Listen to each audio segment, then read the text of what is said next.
Move on to the league game. We seem to do this quite a lot, don't we? We get so enraged. I mean, it's been a very, very long time since I've turned a game off, but I was just again beside myself on Sunday, Harry. The changes were made, and I think you've got to say it's probably the strongest team he could have put out. Patricio, Dendoncker, Cody, Sace, Semedo, Neves, Matinho, Johnny, Traore, William and Neto.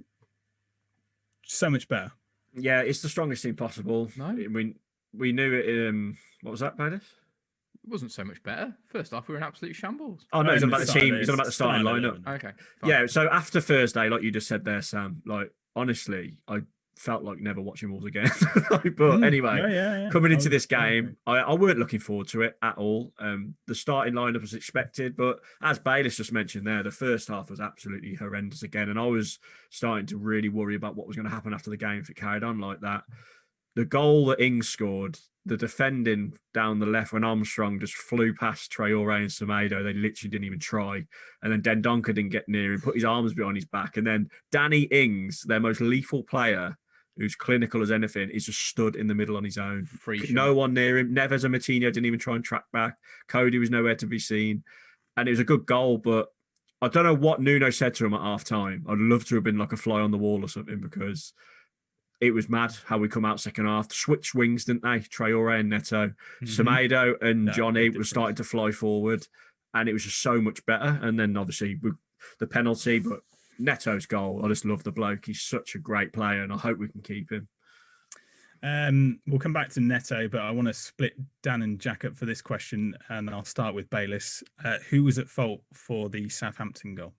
There are a few main suspects, but I think in terms of decision making, Semedo has one of two decisions to make, in my opinion.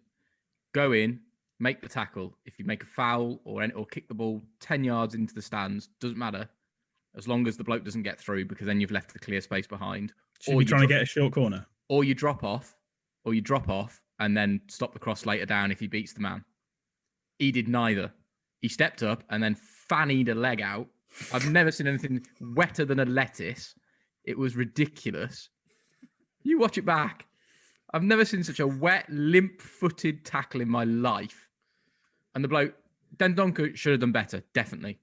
Cody got held off, and we didn't track our men in the box. The finish is exceptional. Brilliant finish.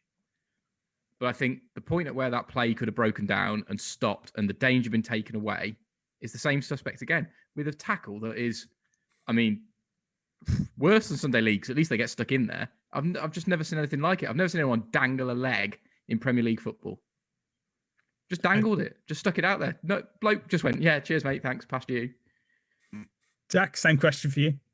Well, as soon as the reason for your question here is because Dan and I then had a massive argument in the WhatsApp group about who was at fault for the goal. Everyone takes it like different turns, don't they, of argument. As soon as it happened, I thought Semedo had a decent game, actually, probably our best player up until that point. Dan just immediately starts going in for him. But half the team are at fault for that goal. I don't know what they're all doing. And Traore as well, if you look back at like you say, the players tracking back. Cody, although he got blocked, should have done more.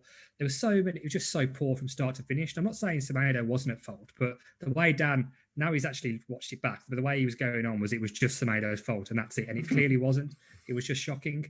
But I do think switching it at half time means that because Semedo and Traore aren't playing together, there's more of an understanding there. Maybe they shouldn't be on the same side. And so it just looks a lot better, doesn't it, when Johnny and Traore are together, and then maybe Neto and Semedo. Is it because it's same language?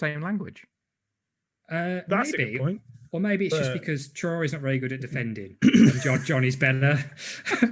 was my thinking. And first half, Neto was really struggling against Walker Peters, wasn't he? Is it Walker Peters, their right back, Southampton? Yeah. He couldn't get past him, but then when he switched, he was having all the fun. And because they were cutting inside, I think that was a huge difference. Yeah. We always go to the byline, don't we? So to actually change it up a little bit, it's like cutting inside. I think that made such a difference. It was unreal. The other thing I would say in my own defence is that I was praising Semedo in the second half. He was very, very good. You gave him an 8 out of 10, I think. I gave him an 8 out of 10 second half, but a 2 out of 10 first half. I think he was very good second half.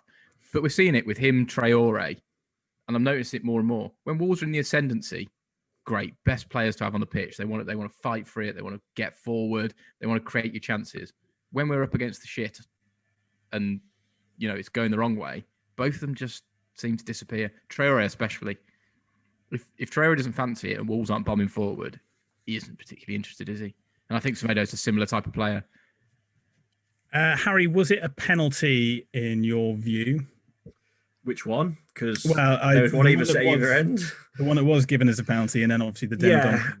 So I think it was, because his left arm was like way in the air, wasn't it? But it's so weird because I don't know what the handball rule is anymore. I'm so confused with it, because you think of the Kilman one we had go against us at Leicester away. It was kind of, do you reckon it was similar to that? Or I don't know. He definitely blocked the shot going towards goal. Away from the body, isn't it? Yeah, and then obviously the Dendoncker one, from their point of view, you can see why they called for that as well. But that looked like more of a bit of an accident, didn't it? It went onto his shoulder. But yeah, I think it was. But I would have been a bit annoyed if it was against us, if you get what I mean. If that had been against us, they got. So I don't know, man. With the letter of the law, it probably is. I think, because they change it, everybody so often. But yeah, I think it was. My instinct was, that's a penalty when I first saw it. Baelish, you thought no penalty? I don't think any of them. I don't think the Kilman against Leicester was a penalty, and I don't think either of those were penalties. What's your reaction time to get out of the way of a ball coming from 3 yards? Can't be even more than half a second. It's got to be way less than that. You just got no chance. Hand rule, you reckon? You just got no chance. Was it a natural position, Jack?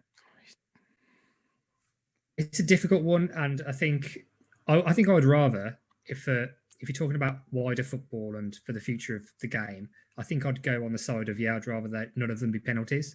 But because of what happened, like with Kilman at Leicester, as soon as that was as soon as I saw that replay, I'm like, that's a penalty. For consistency, you've got to give that as a penalty. It's a penalty because of the rules, not a penalty because it should be a penalty. It makes you wonder we didn't get the Albion one as well. Like, when you think back to the Albion one. Where the bloke caught it. Yeah. It's 1-1. Wolves are 1-1 on decisions. Yeah. And the Dendoncker one, I can see why they're shouting for that, really. But then again, they're only shouting for it because they know that there's been ridiculous handballs this season. When I watched that back, it looked like it only hit just the black part of the sleeve. Didn't look like it hit his forearm or anything. It looked like he was going down, and it just sort of caught him up here. The whole difference there is because the ref gave one, and the ref didn't give the other one, so VAR didn't overturn either of them. That's the thing. They went with the on-field decision because there wasn't enough to be clear and conclusive either way. I don't think when you're looking at that to actually change either of them, which I think is fair enough. But I can understand why Southampton fans are pissed off at that. But at the same time, it doesn't excuse them for going to sleep second half, which they did. The thing I'm more annoyed about is the coverage on the TV. Wasn't it? Is the fact that we had 15 minutes after the match talking about 2 poxy handball shouts. And should be getting rid of that, shouldn't it? And then 3 or 4 minutes talking about an absolutely unbelievable goal by a seriously good young talent. Yeah, an incredible goal, Harry. It's how VAR's ruining football. Yeah. But Neto, I know a lot of comparisons have been made with Ronaldo in his first season, and then he's a goal ahead and the same on assists, and making all these comparisons. Ronaldo's 18. He's definitely a talent, isn't he? I'm still shocked at how good he's actually become. He's our best player now, and it's mad. And I saw the narrative floating around: is he better than Jota? Which was coming out, and I think maybe right now he might not be, but he definitely will be, I think. And that's what really worries me, because are we going to keep hold of him if we just finish like mid-table? Because he when he first signed, like, everyone laughed when he said, my aim is to go right to the top and be the best in the world, didn't he? And everyone was like, bloody hell, calm down, mate. You've just turned up with Jota. Wind your neck in. But he's starting to prove it, and he's just a great player. Even through all this bad spell we've had where we've looked terrible, he's been the only one most of the time that's been driving forward, taking on about 100 players. The only one looks like scoring. He's now our top goal scorer, isn't he? I know it's not hard. Yes, he is. But without Raul being there. But yeah, what a goal. An absolutely brilliant goal. He's just overtaken Raul, who Raul was on 4 goals, and obviously he stopped in October. So our scoring prowess. Was there a man of the match for you, Bayless? I just think it has to be Neto for how he changed the game. Jack? Sorry, go on. Yeah, I think you've got to agree. I think Vestergaard's still looking for him, to be honest. Yeah, Neto, man. Clean sweep of Pedro Neto's.